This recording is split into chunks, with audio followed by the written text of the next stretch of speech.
আজকে বানাবো ব্রয়লার মুরগির মাংস। দুটো রসুন নিয়েছি, পেঁয়াজ কুচি নিয়েছি, আদা রসুন একসঙ্গে বেটে নিয়ে আসবো।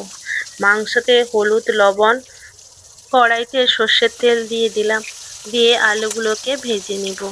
ওপর থেকে লবণ দিয়ে দিলাম, দিয়ে একটু আলুগুলো ভাজা হয়ে গেছে তুলে নিলাম। ওই তেলের মধ্যে ফোড়নে এলাচ, দারচিনি, লবঙ্গ, তেজপাতা, পেঁয়াজ কুচি দিয়ে বেশ লাল লাল করে আমি ভেজে নিলাম।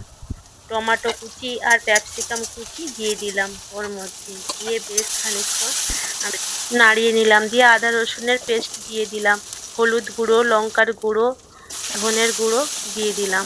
দিয়ে উপর থেকে একটু জল দিয়ে একটু মশলাগুলোকে কষিয়ে নিলাম। তেল ছেড়ে গেছে, মাংসগুলোকে দিয়ে দিলাম।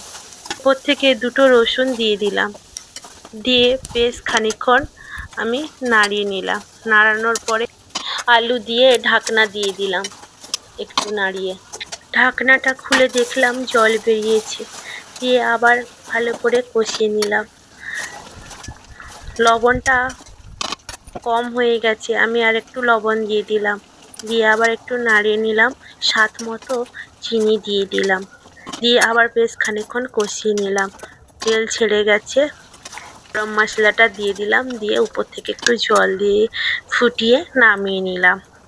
সত্যি বলছি বন্ধুরা, এইভাবে রান্না করলে না খেতে যা হয় কি বলবো। তোমরাও বাড়িতে ট্রাই করে দেখতে পারো।